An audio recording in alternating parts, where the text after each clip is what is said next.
Well, good morning, everyone. Welcome to the 2026 State of the Schools Address. We certainly thank you all for joining us today. Before we go any further, please stand as the Lancaster High School Criminal Science Honor Guard presents our colors for the Pledge of Allegiance.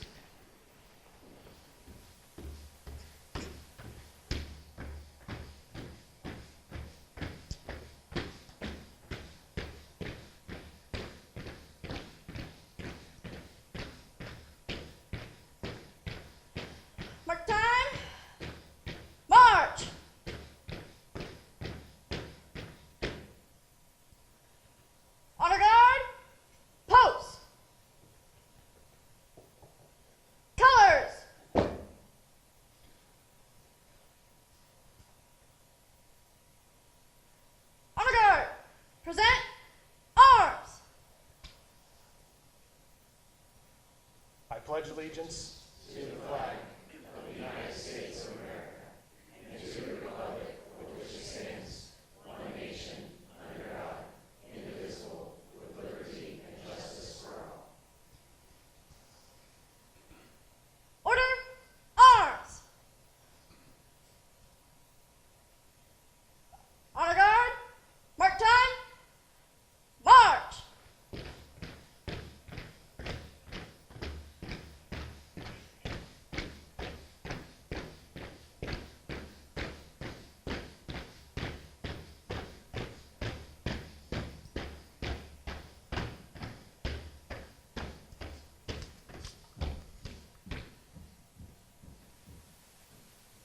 You may be seated.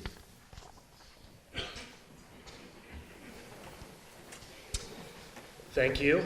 I would now like to introduce the Lancaster High School Chamber Singers. We have the great privilege of being entertained each year by this group, and I'm sure you'll all enjoy it. So we'll give them just a few minutes to set up, and then we'll get started with the rest of the program after they conclude.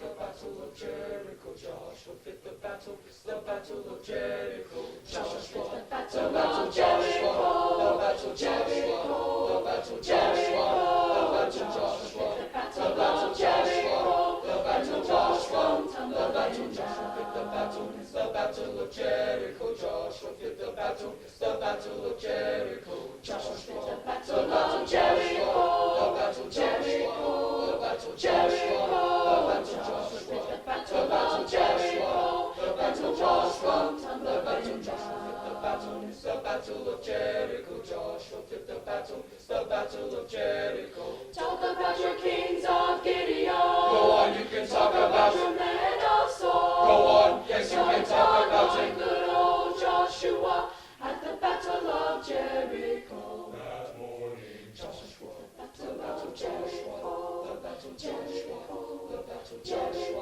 the battle Joshua, the battle Joshua, the battle Joshua, the battle Joshua fit the battle, it's the battle of Jericho, Joshua fit the battle of Jericho. Right up to the walls of Jericho. Jericho. He marched with spear in hand. Oh, that Lord Joshua. Ram horn, Joshua cried. Was the battle lamb in my hand. God Almighty, Then the lamb and sheep oh, horns yes, began to oh, blow. the battle Trumpets began to oh, sound. yes, oh, the battle Joshua commanded oh, the children to shout. and the walls come a-tumbling down. Oh, Lord, you know that Joshua fit the battle, yes, the battle of Jericho. Joshua fit the battle, yes, the battle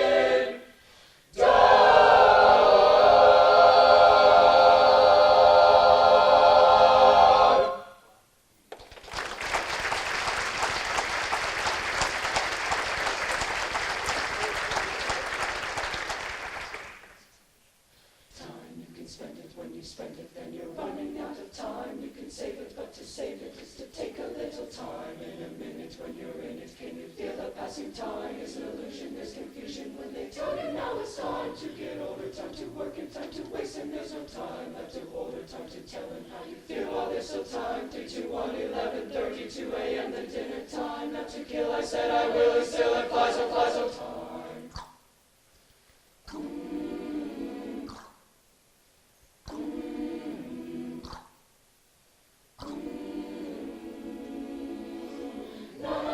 Time you can spend when you spend.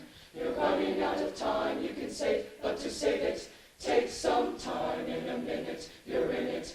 Feel passing time is an illusion, confusion. They tell you now it's time to get older, to work, time to waste. There's no time left to hold, time to tell him. While there's still time, 3, 2, 11, 2 a.m. dinner time. Not to kill, said I will, still it flies, oh time.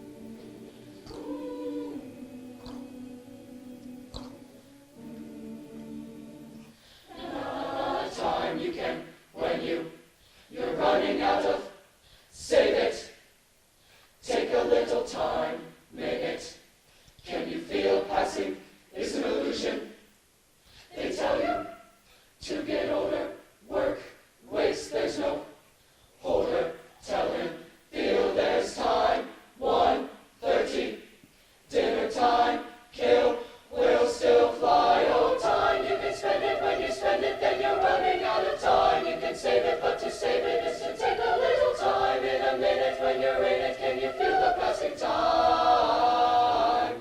They say time to get older, time to work and time to waste, and there's no time left to hold or time to tell them how you feel while there's still time, 3, 2, 1, 11:30, 2 a.m. then dinner time, not to kill, I said I will, and still it flies, oh flies, oh fly, fly, fly on time.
Thanks so much from the Chamber Singers. Let's give them one more round of applause.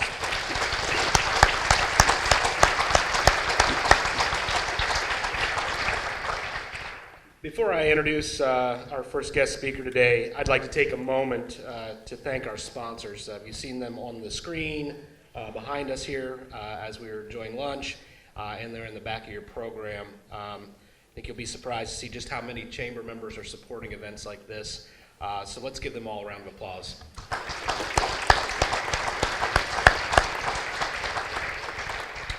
I also want to take a moment to thank the county commissioners for hosting us today here in the Levacy Center.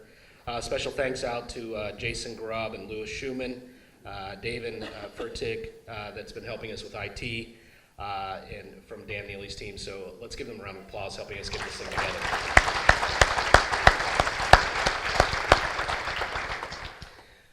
Also, a big thank you to our event partners, Cheers Catering and IVP Media. So we want to thank them. And of course, finally, I'd like to thank our chamber team of Cheryl Barber and Braden Reed, along with Chrissy Kittle, who volunteered today with us as well. Without these two and our volunteers, the chamber programs just wouldn't be possible. So I want to thank them and give them a round of applause.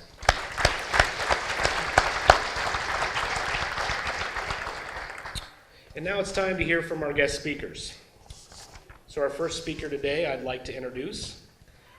With more than 40 years of experience in education, Stephen D. Dackin has dedicated his career serving children and families.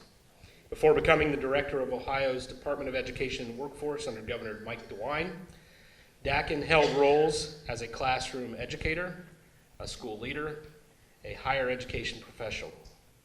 His leadership in Reynoldsburg City Schools led to improved student performance, innovative STEM programs, and the transformation of large high school into college and career academics. As superintendent of school and community partnerships at Columbus State Community College, he expanded partnerships and programs contributing to the Central Ohio Compact's goal of 60% post-secondary degree attainment by 2025. Director Dackin continues to elevate the role that partnerships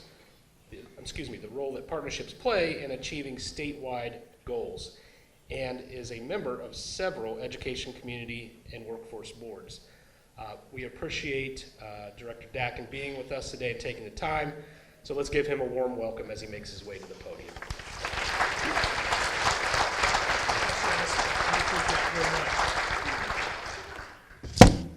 Well, good afternoon. I had to check my watch there. So, I always hate following kids. They are so talented, my gosh. And, you know, high school kids are the busiest people in our culture. You think about what they do for 6-7 hours during the school day. Many of them do extracurricular activities. A lot of them hold down jobs. I mean, they babysit. They do all kinds of things. And I don't know how they pull off what they do every single day. And the young people you saw before you, I'm sure, exemplifies that profile. So I'm just thrilled to be here. I want to thank Travis and the Chamber for hosting this event. What a beautiful facility. And appreciate the time that you've taken to come out here. You heard a couple things already, and the theme is partnerships. I'm a partnership first guy. That's how I think, because I think about scale. I think about how we make sure every young person in our society has access to the things they need to have access to live their best life. And so the only way that we can do that is by partnerships. So, and I will say this, I want to thank Rick as well. Obviously, Nathan, I see Shelley Groves out there, and I'm sure there's a ton of other people I could point out. But Fairfield County does this just about better than anybody else. I mean, I've had the good pleasure of going around the state with the governor and the lieutenant governor, looking at workforce development issues and visiting schools, visiting workforce partners. I don't see a whole lot better than what you do. So you ought to be thankful and commended for what you do. So I just appreciate that right off the bat. Absolutely.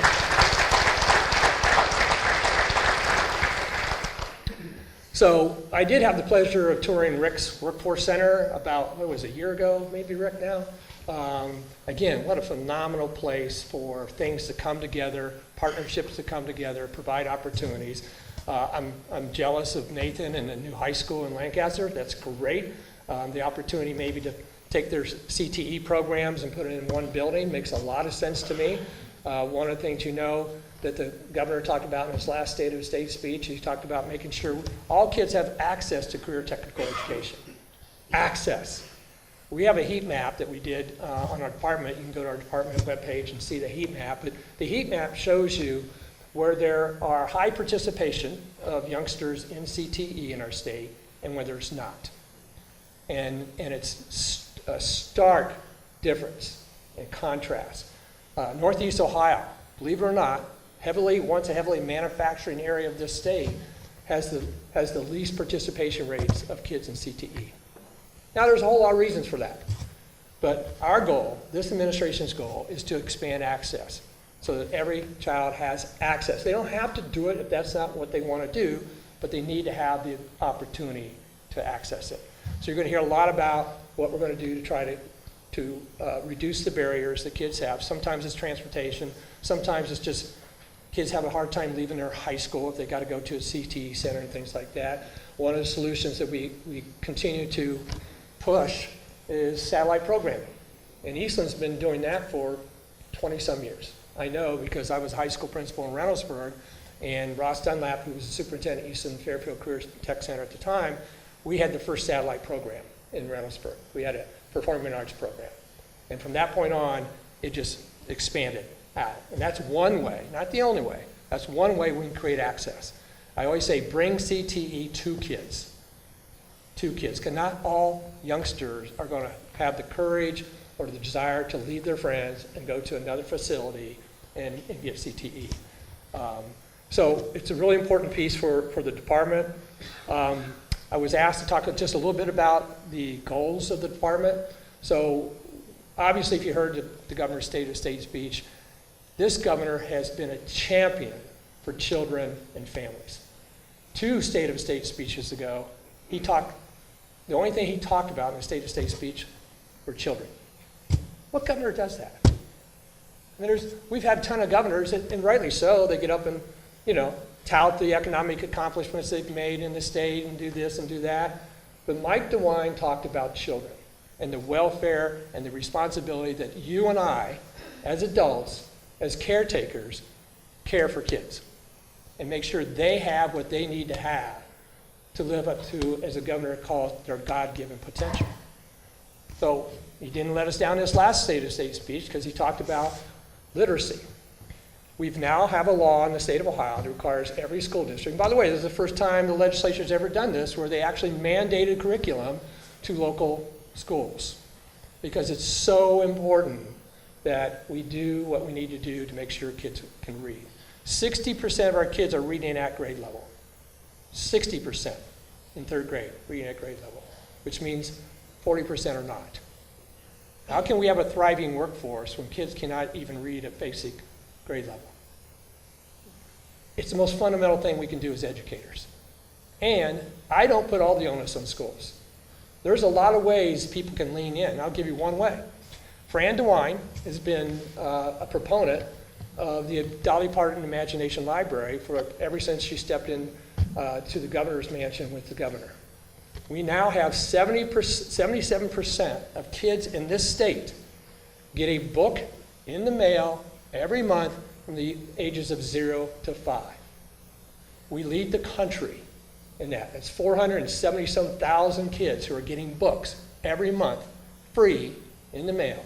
All you have to do is sign up. All you have to do is sign up. That's a great start. That's a great start. Because what we hear, when people get, I will tell you a quick story. I have a granddaughter who's, at the time was 2.5, and we started getting books to her.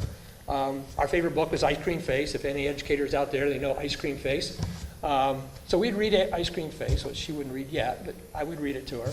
And then pretty soon I said, you know what? The whole point of the story is ice cream. So I said, every time we read this book, we're going to go out and get some ice cream.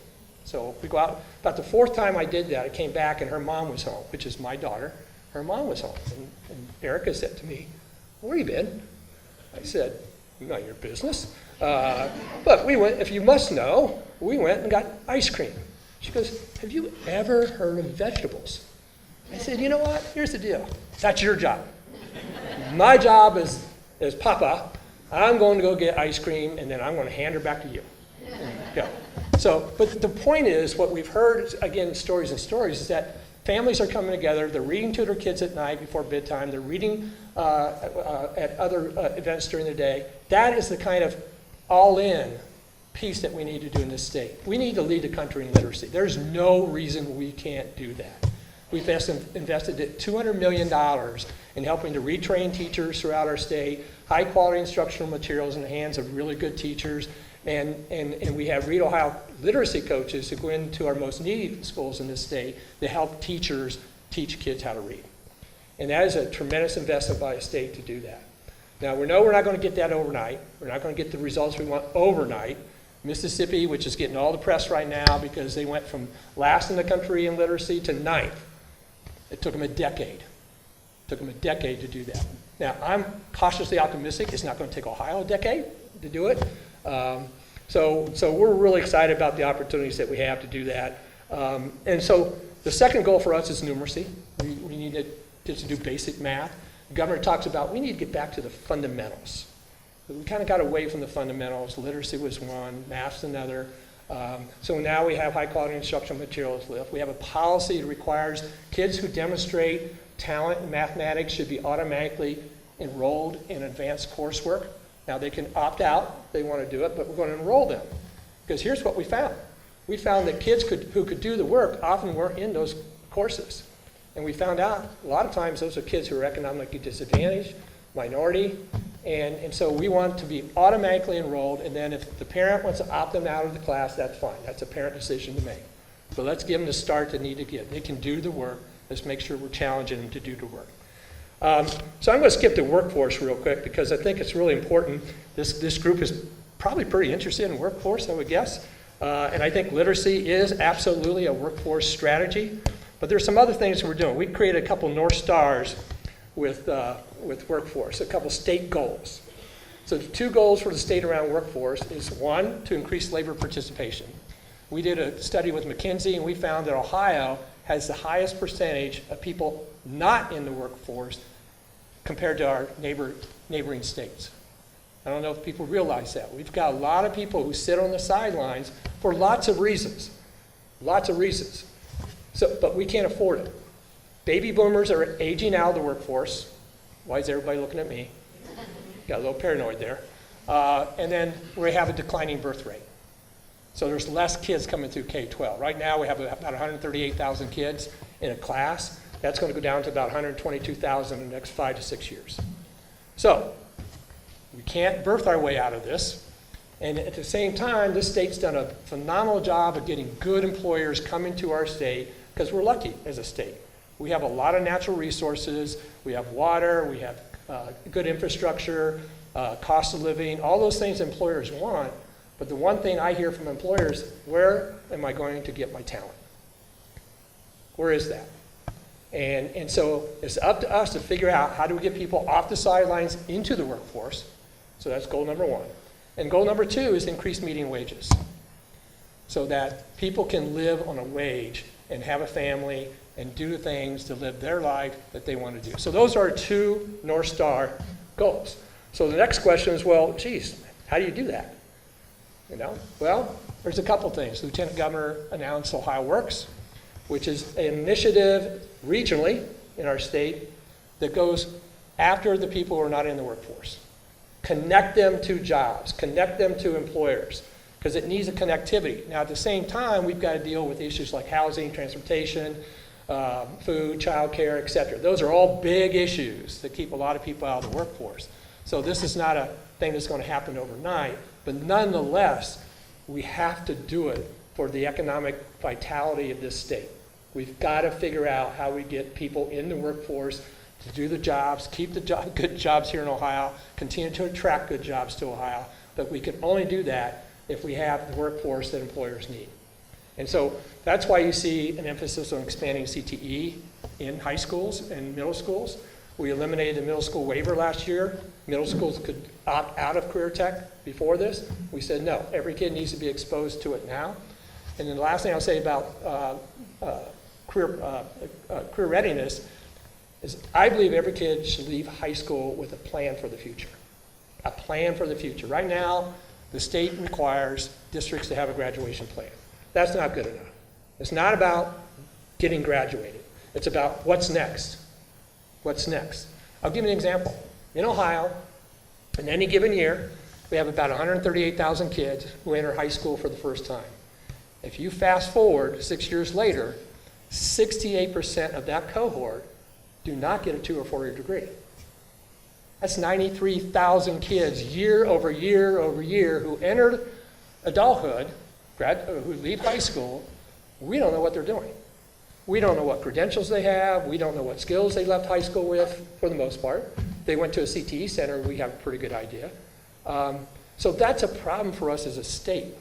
We have to figure out how do we help kids plan for the future they're going to have. And we hope more kids go to the post-secondary route if that's what they want to do. But we know we need, the biggest job requirement right now in Ohio is technicians. That's typically the 2-year degree.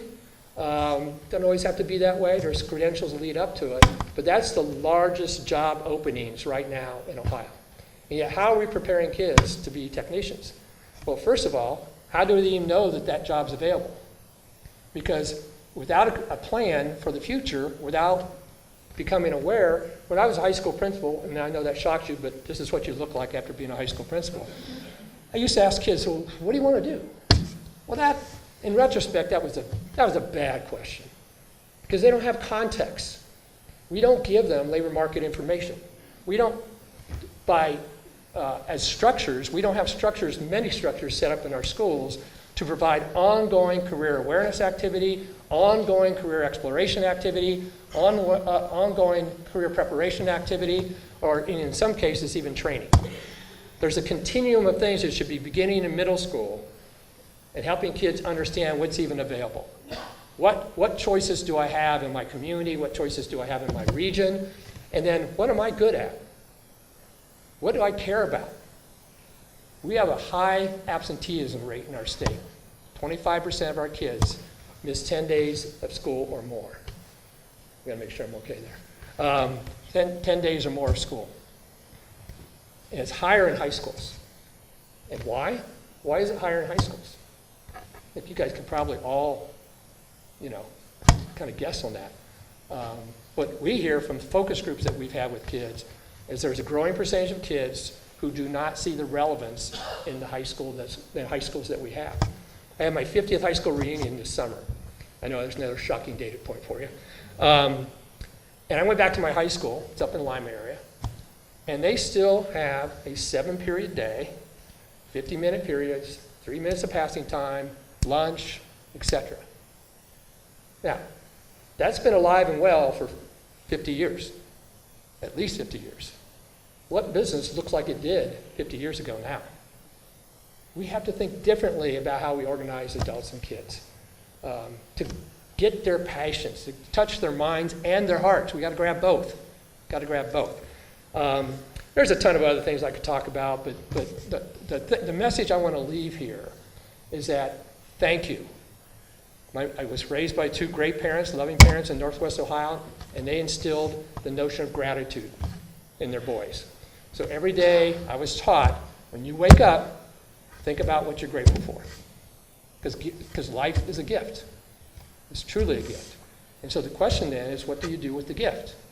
Well, I am grateful to what you do every day for why you're here today, because you care.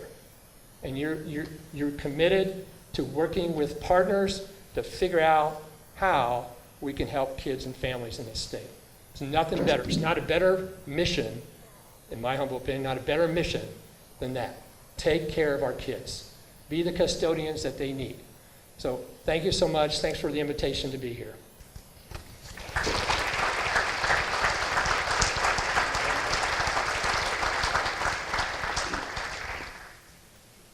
Thank you, Director Dackin.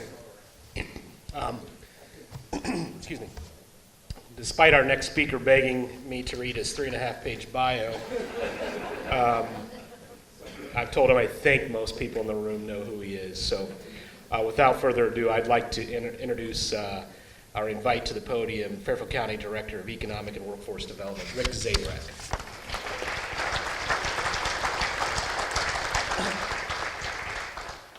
Thank you, Travis. First, I'd like to thank my opening act, Director Dackin. You know, I think it speaks a lot about our county having a director of a state agency coming down here to take his time to talk about what we're doing down here. And I had the privilege of being on some panels with Steve in the past, and his passion for workforce, not just education. When ODEW was put together and there were names being thrown around about who was going to run that, it made sense that it was going to be Steve, because he looked at education as being a pathway to workforce, and we're lucky to have him leading that way. So this is a before picture, by the way, of the Workforce Center. So next Thursday at 10 a.m., we're having a ribbon cutting for all of our latest renovations, including the front. So I didn't want to ruin it. So 10 a.m. next Thursday, come to the Workforce Center and you can see what it looks like now. Or we didn't get an updated picture, one of the two. So I'm our Economic and Workforce Development Department in Fairfield County. These are all of the things that we cover. And the reason I share that is because most of these things, county governments, county commissioners don't have to do. But our county feels they need to do these. Because to make this a successful community, successful county, we need economic development, we need to develop people, we need to, the best social service everybody says is a job. We need to be able to find jobs for people, and our county commissioners have really made this a focus. And Steve mentioned all of the stuff we're doing as a county and working together. This wouldn't happen without our county commissioners taking the lead. And I want to thank Commissioner Levacy, who this building's named after, for helping being one of those leaders in workforce development from our commissioners. So thank you. He also hates recognition, so I love to make him uncomfortable. So as we look at economic development and workforce development, really starts with what are our target industries? So manufacturing, no surprise. Fairfield County, agriculture, manufacturing, it's what we were built on. We have over almost 4,500 manufacturing jobs, and this always surprises people. The average wage of a manufacturing job in Fairfield County was $68,000 a year. $68,000 a year. That's increased just $6,000 in 1 year. So as we focus on bringing business to the county, manufacturing is one of those main ones because it's about the wages. And we have a lot of great local manufacturers here, but there's new big manufacturers coming here. Intel, Amgen, which is a biotech company that's built a new facility in Licking County, and Anderle, which is about 25 minutes from here, which is going to be hiring 4,000 people for defense contracting. They'll be making drones. So manufacturing is alive and well and growing in Central Ohio. If you look at healthcare, another focus of ours, not just on the economic development side, but on the workforce development side. Lots of opportunities for people that you don't need necessarily a 2-year degree, a 4-year degree, a graduate degree. You don't need to become a doctor to have a good living in healthcare. And this is the Columbus region. Radiology technicians, 2,200 openings. Look at all of these openings. Look at all of these opportunities that are there for our young workforce to get involved and get into. Construction, it's the third one. This is a number that honestly, I just shocked me when I looked at this yesterday. We have 1,000, we've grown in 4 years, 1,000 construction jobs. 39% more construction jobs in just 4 years in Fairfield County. Out of the 88 counties, we're 9th as far as based on population and number of construction jobs. So things that Lancaster's Career Tech, Eastland Fairfield's doing, the Workforce Center we're doing, focusing on these construction jobs and showing people this is a good path to success. And talk a lot about these new projects, data centers. Millersport, we're having a big data center that's going to be built there. they're looking at 2,000 construction workers that they will need. So what are some of the areas that we're focused on in economic development? These are things that, as schools look, these are jobs that we may not even know what they're going to look like in 10 years, right?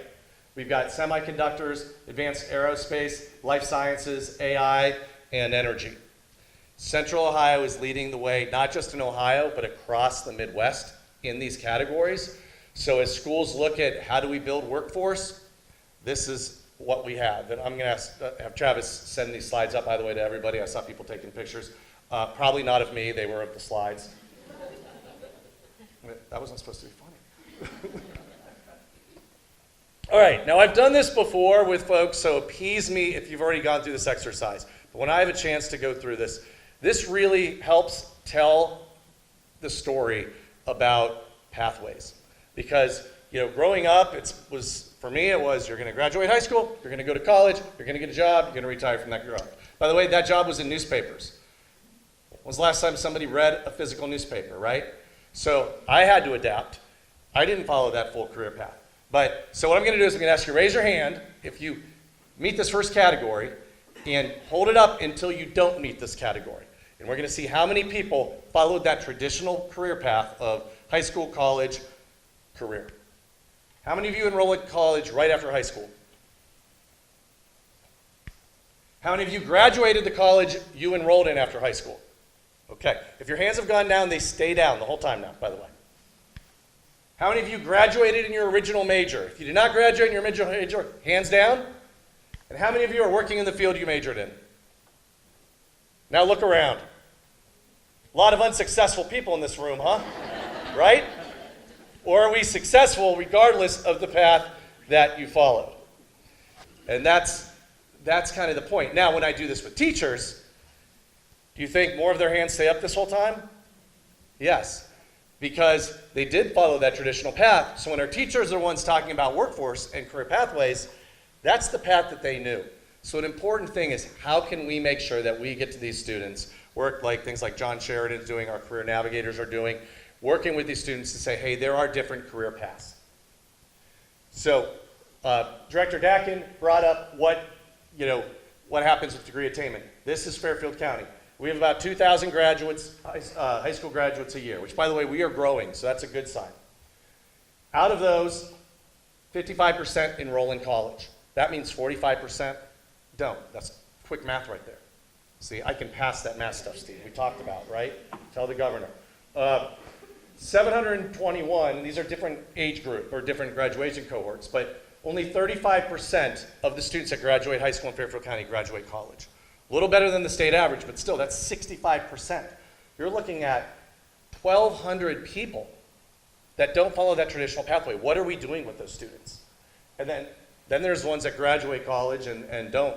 Those are the ones that sell us their coffee at Starbucks. So we build these pathways. No offense to Starbucks, by the way.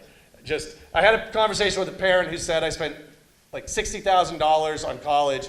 The kid came back after 2 years, and now they're working at Starbucks, and I don't think that was their major. So this is what we look as our pathway. And I'm focused more on what we're doing at our workforce center. We have summer camps that we use for junior high students to get them interested in healthcare, manufacturing, construction. We have our career readiness programs. We have the pre-apprenticeship programs for students in high school to get them the skills to get in these jobs. Then they can go into a registered apprenticeship. They can get short-term certificates. They can get customized training.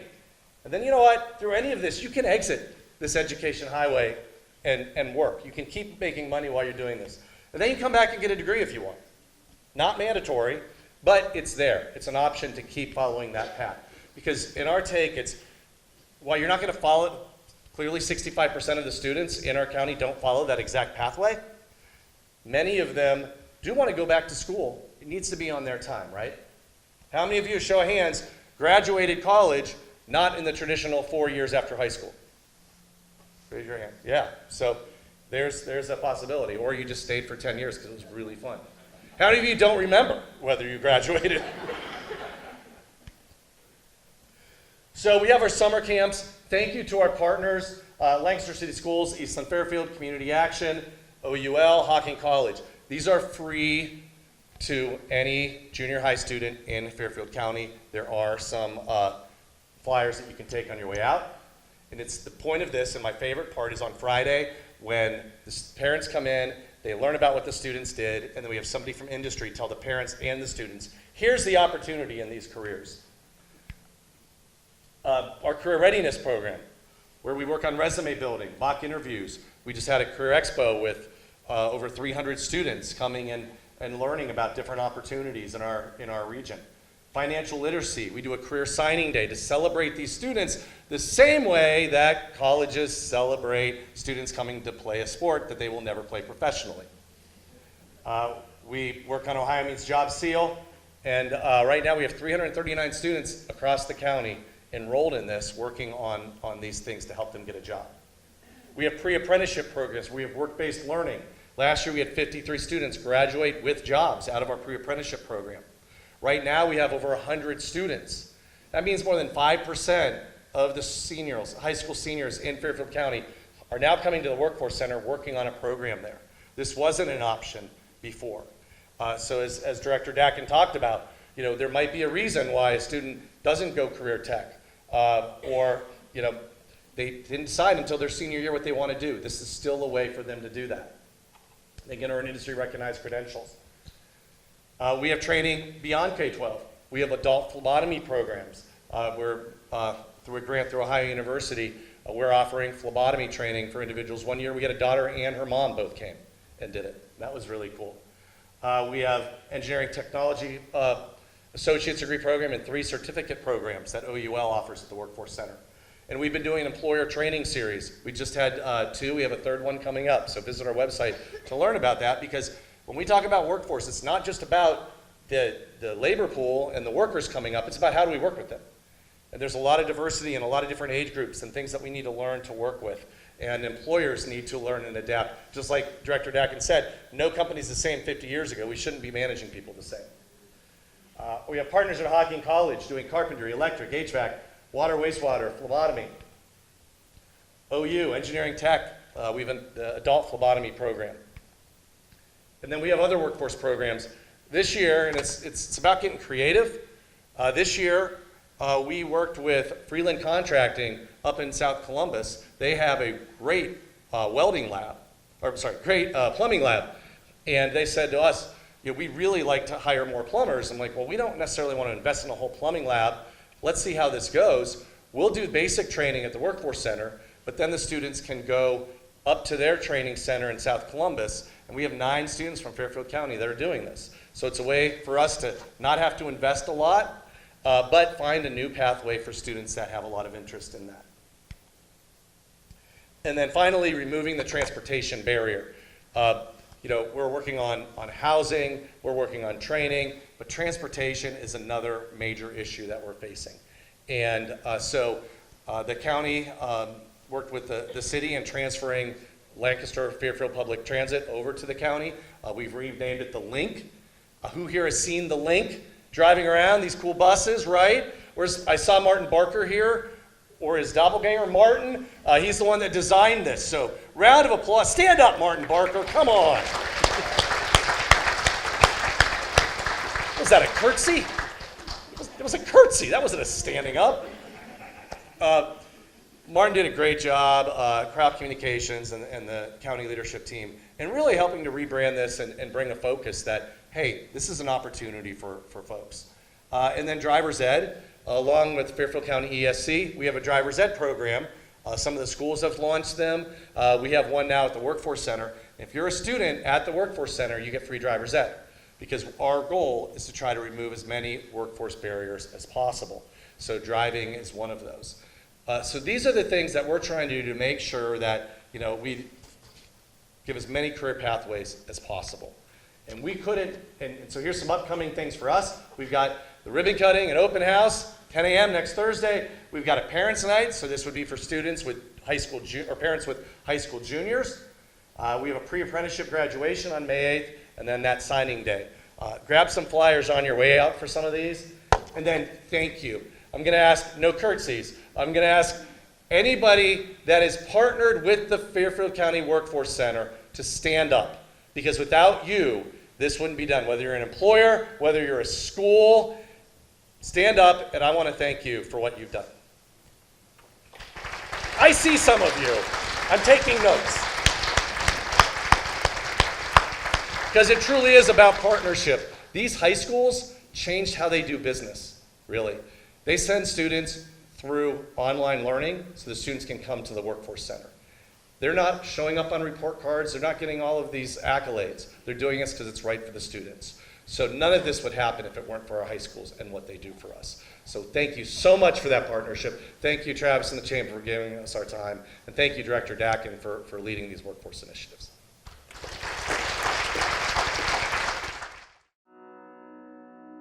The Frankie Smith Funeral Home and Crematory in Lancaster and the Johnson Smith Funeral Home in Baltimore have a long and wonderful history of serving our community.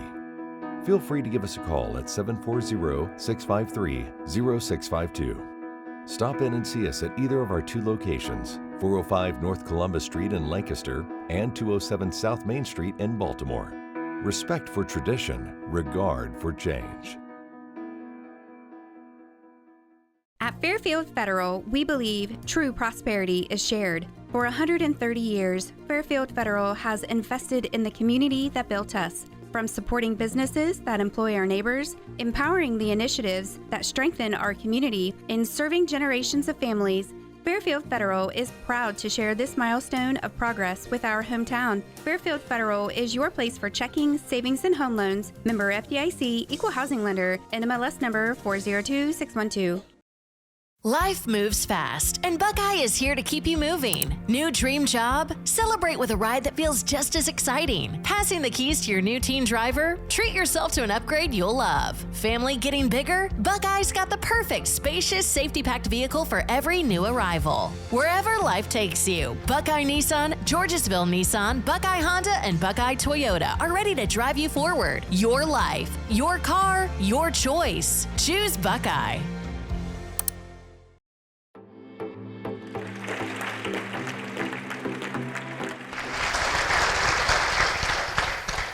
Thank you, Rick.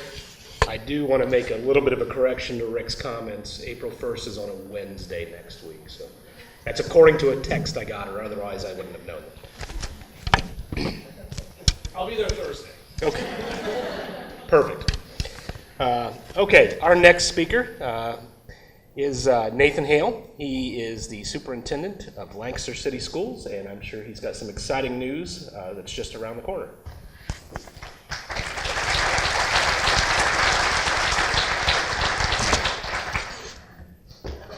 Thank you, Travis. First, I want to start with a couple of thank yous. Without this group, the Chamber, Travis, Cheryl, and Braden, we kind of came to you earlier this year and said, I think we're going to have to change this event a little bit because of something that we've got going on out there on Granville Pike. And so, I appreciate the fact that you guys were able to kind of pivot and switch, and it's putting on these kinds of events. So we want to thank the Chamber for doing that, and also she didn't have to do as much this year, but this is probably one of the last events that I'm going to be able to embarrass her a little bit, and so I want to thank Miss Leanne Haight. She's back there saying, "Don't do it, don't do it, don't do it."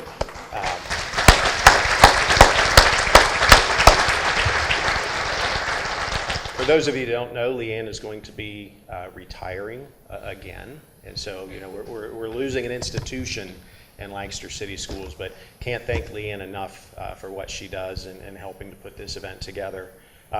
Again, a new thank you for Hunter John and Jeff Eversole, our chamber singers and our criminal science. Could we give them another round of applause? I know they're not here.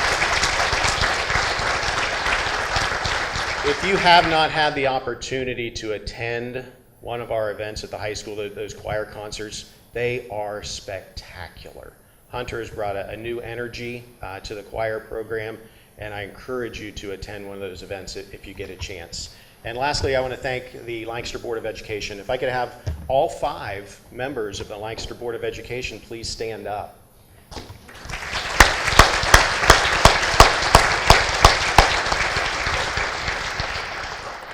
I share this everywhere I go, and I have the best Board of Education anywhere. The support that they give our students, the guidance that they give our district is second to none. And Ms. Ricketts said it earlier. She told Director Dackin, she said, we do what's best for kids. That's what our job is. And they allow myself, my central office, my administrative team to do what's best for kids. So thank you so much for all that you do. We always start with our mission, vision, and in Lancaster City Schools, our Portrait of a Graduate. And I'm so glad that Director Dackin is here today and Rick Szabrak is here, because a lot of what you heard them talk about in terms of pathways and opportunities for kids, we do that here in Lancaster. And I'm going to share with you how we do those things. But I want to make sure that everyone understands when you get a Lancaster City Schools graduate, here's what you are getting. You're getting someone that is committed to what they do. They have success in the classroom. They have a very strong foundation of basic skills. They can pass the tests.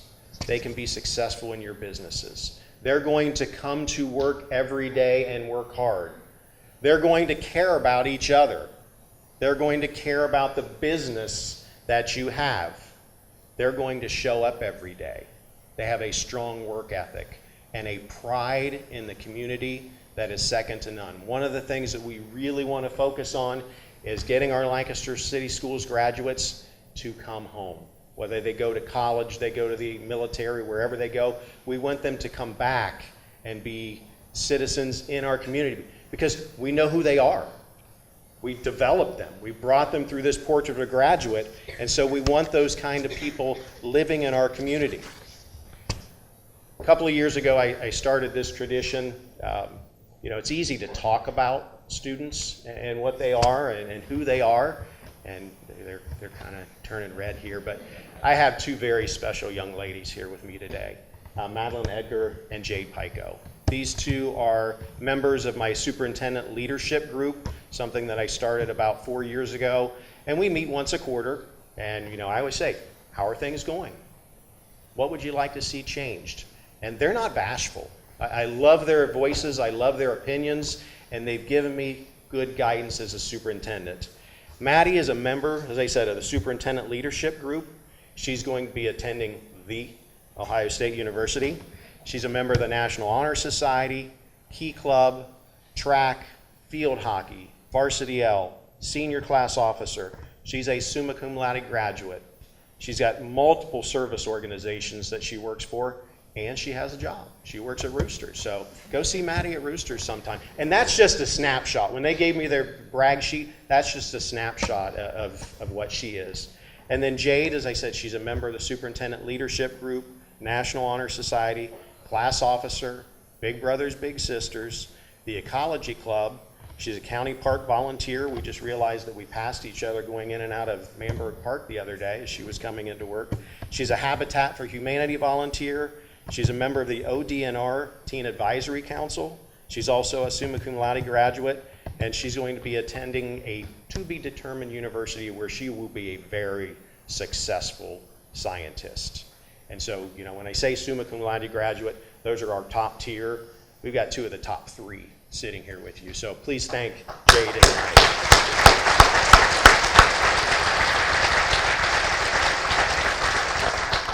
They represent exactly what a Portrait of a Graduate is. And for those of you in about 4 to maybe 5 years, when they graduate college, hire them.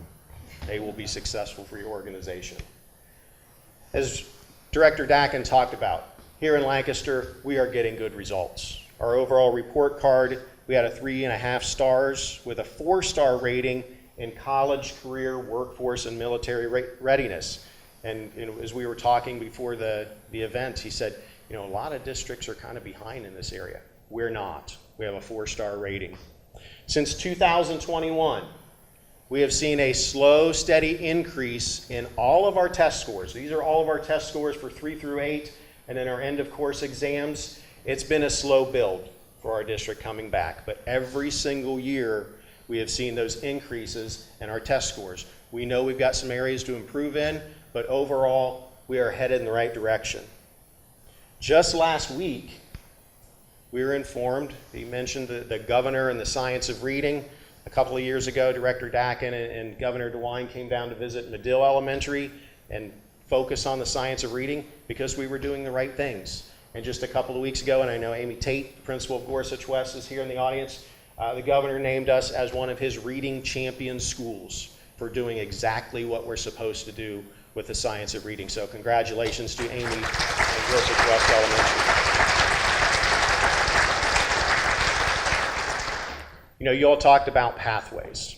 When you look at Lancaster High School, and we had our district leadership team meeting a couple of years ago, we've discovered there are about 2,000 different pathways to become a graduate of Lancaster High School. 2,000 different ways to go from your freshman year to graduating high school, and we do make sure that the kids know what's available when they're in the middle school, so we're taking care of that. And that also includes our College Credit Plus program. How many of you have students in universities right now or will in the next couple of years? We have 30% of our students that are graduating high school with college credit.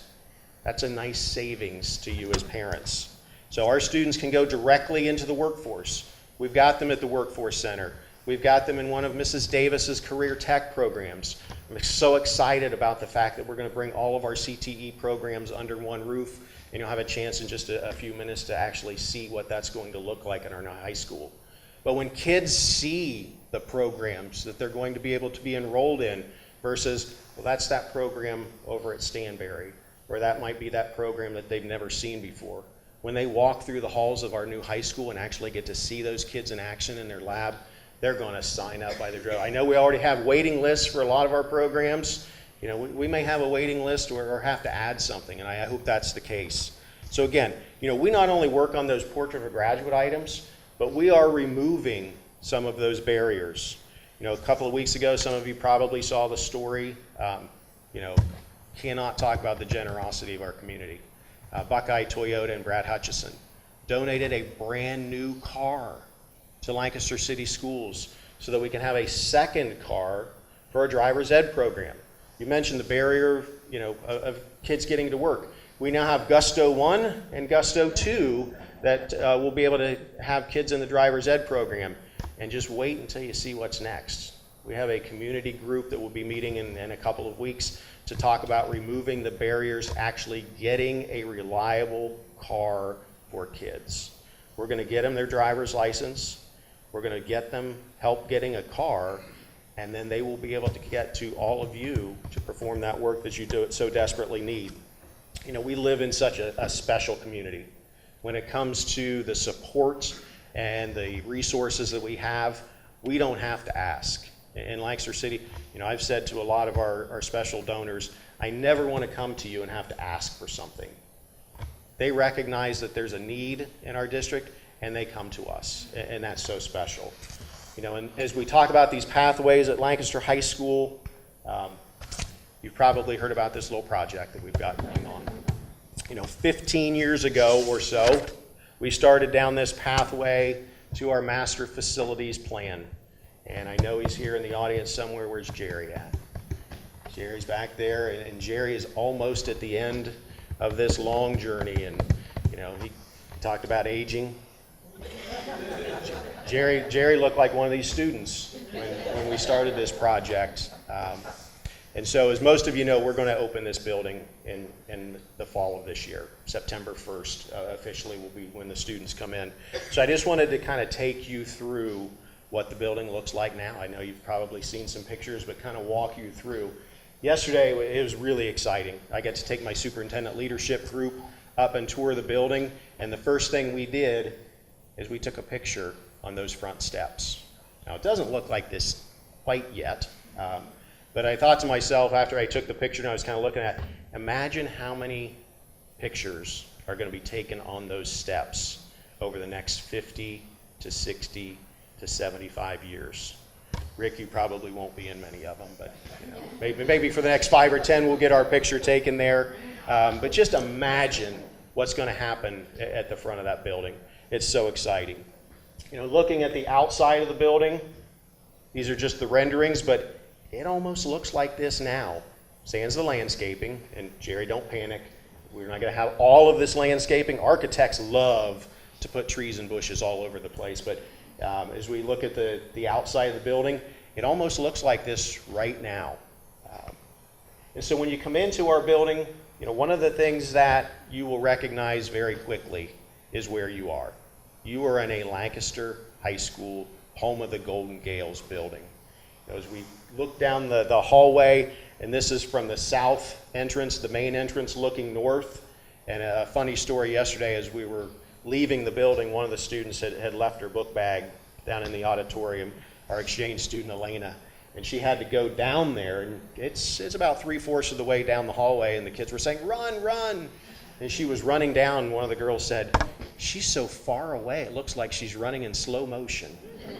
So I know we're looking at adding some time between classes probably, but it's a spectacular place. 710 feet long from north to south. And so, what an incredible look. Gusto in the terrazzo floor throughout the main hallway and the cafeteria, just about done.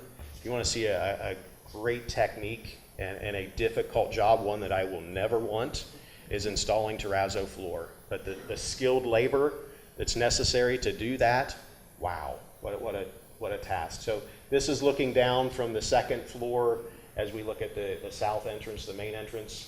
And at the north entrance, this is the ramp that goes across to the visual arts area. So our classroom's on the second floor. I know, at least you get excited every time you see that ramp going up to the art rooms. Interior, both north and south entrances, we get asked a lot of times about the safety and security within the buildings. Both of our office areas in the main hallways will have secure entrances. You'll have to be buzzed into the office, buzzed into the main hallway. This is what the office looks like right now. I mean, we could probably just about move in there, with a few things. The north entrance up near Ohio University Lancaster, the career technical spaces are located up near that area, and that's that office. Media Center. As you look at the front of the building, you see that great rotunda area, and this is definitely going to be kind of a showcase for the building. So as you walk in, we have classroom, small group spaces down one side, the natural light, and I'm probably going to say that a dozen times as we walk through here, but the rotunda area there with the columns, and they are the right side up now. We experiment a little bit with some columns in there.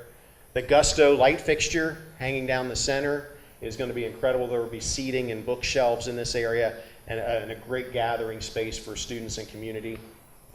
And looking down the side again, some small group rooms across the media center looking out into that main hallway. View from the second floor. This is, again, up on the second floor walkway, looking down the hallway. And I love this picture again. Look at that natural light.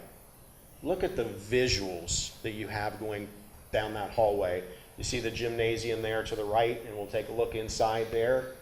Gymnasium, lots of room for trophies, our large trophy case. And so outside the gymnasium. Inside, again, home of the Golden Gales. When I look at this floor, as I was thinking about this presentation and think about opening the high school, how many points, how many steals, how many blocks, how many serves, how many dunks are we going to see? Hopefully a lot on this floor over the next 50 to 60 years. Beautiful spaces. Absolutely spectacular. And this is the competition gym. We have an auxiliary gym that has 3 full courts as well that we'll use for PE classes and practices and such. Gusto, once again, he's looking at us all over this building. He's got an eye on the staff and students. Dedicated concession area. For those of you that are looking for something to do on Tuesdays, Thursdays, Fridays, and Saturday nights, we always want volunteers. You can come in and help us out with the concessions.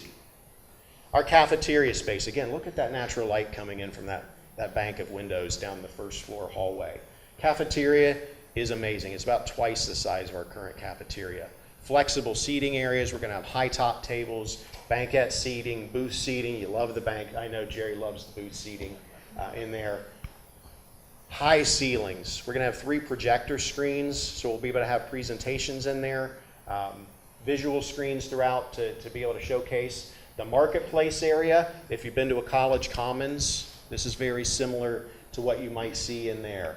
So looking inside, we'll have a grab-and-go area, a beverage station, a pizza station, a grill.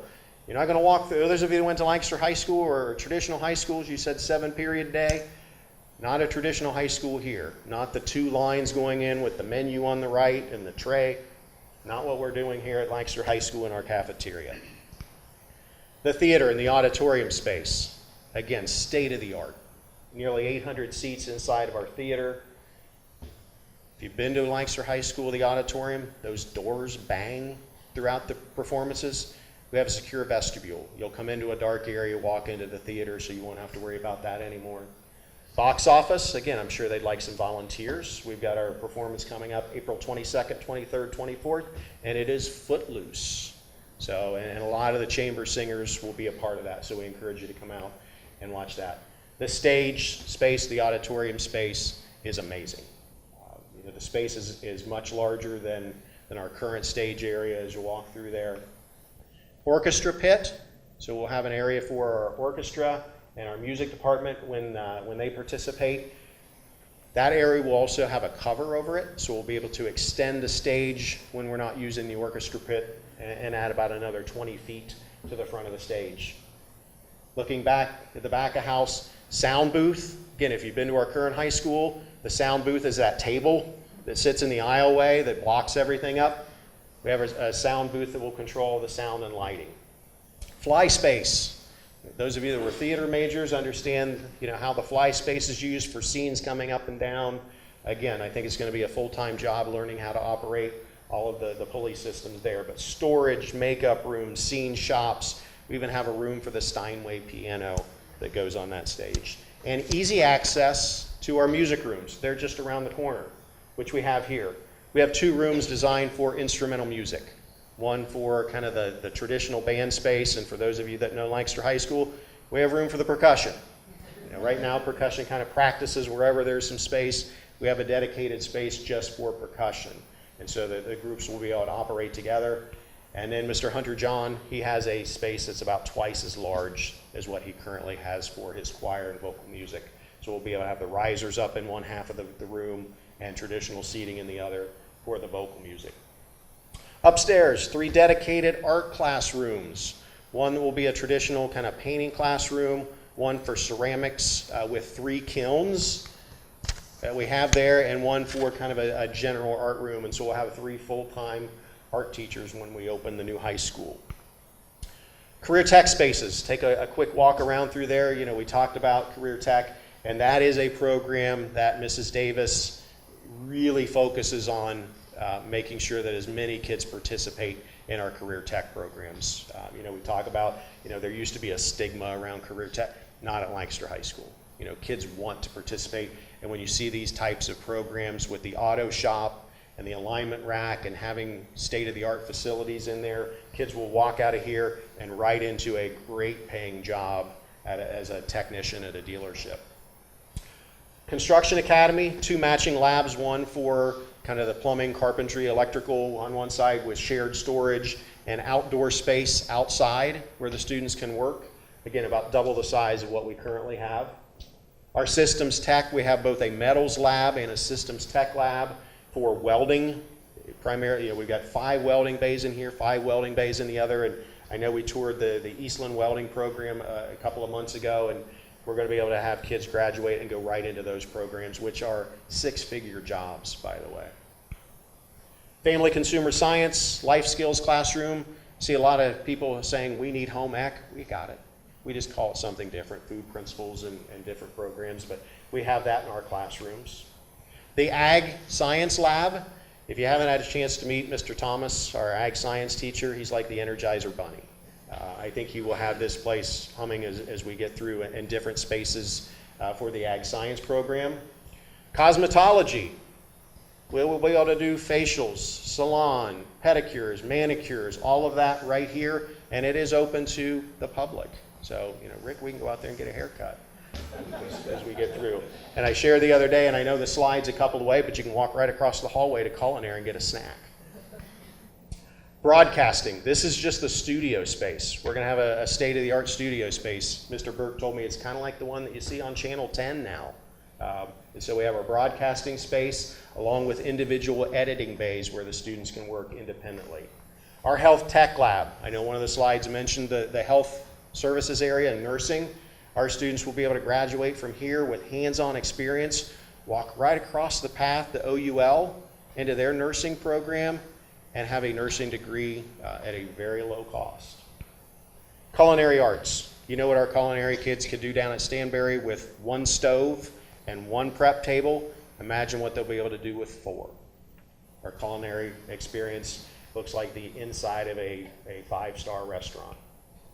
Science labs. We have an entire wing dedicated to science. When I took the kids through yesterday, they're like, what are the rest of the classroom? I said, they're all science. We have our traditional science, our physics and chemistry labs throughout here, and so an entire wing dedicated to our science labs. Just walking around the building, you'll notice that everything was done with a purpose.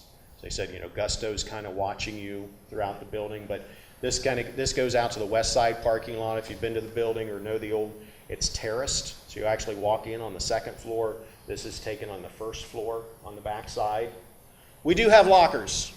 There's been a lot of discussion. We have strategically placed locker bays throughout the building, about 260. When I took the kids through yesterday, I said, how many of you use your locker? Not a single hand went up. So we did not waste taxpayer dollars on 1,800 lockers for something that's never going to be used, but we do have them if they need them. So whether you're coming in from the west side, this is the open courtyard coming through with our ADA accessible ramp coming in from the west side. Coming in from the east side, this will be our bus entrance coming into the cafeteria. This is what you see if you've gone down the walking path, or whether you're coming in the north side looking at OUL. Again, you will definitely know that you are in the home of the Golden Gales. So with all that, it all comes down to our kids. Everything we do is all about our kids.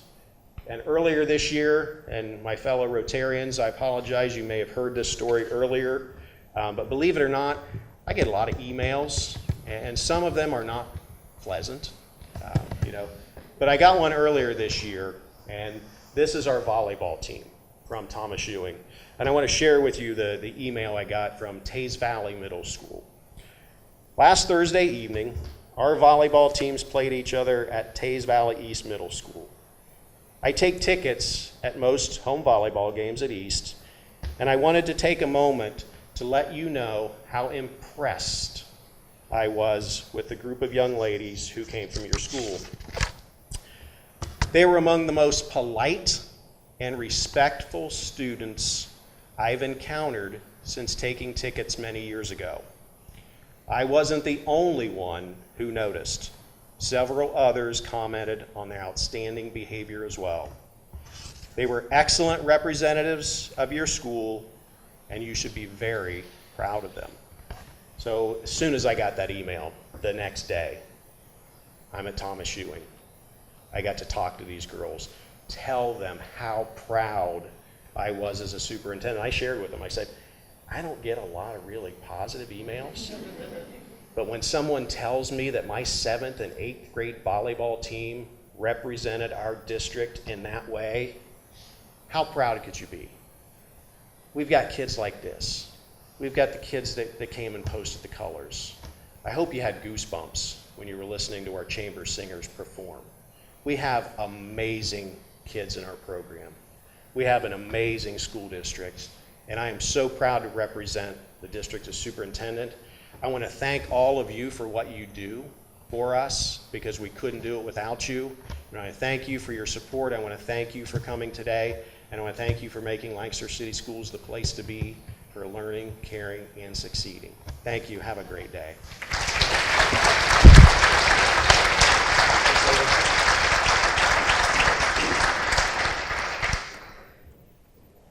How about one more big round of applause for all of our speakers today?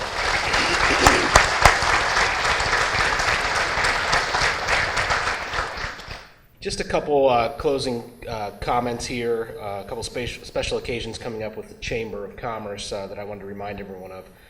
If you have ever nominated or have considered nominating someone from our annual awards coming up in May, the award nomination process is open until Sunday night. So if you have a special business or person in the community that you believe needs some recognition, we'd be happy to accept nominations until Sunday night. You can find those links on our website in our newsletter. In addition, I want to mention that the Chamber's Fairfield Leadership Program is celebrating its 40th year this year.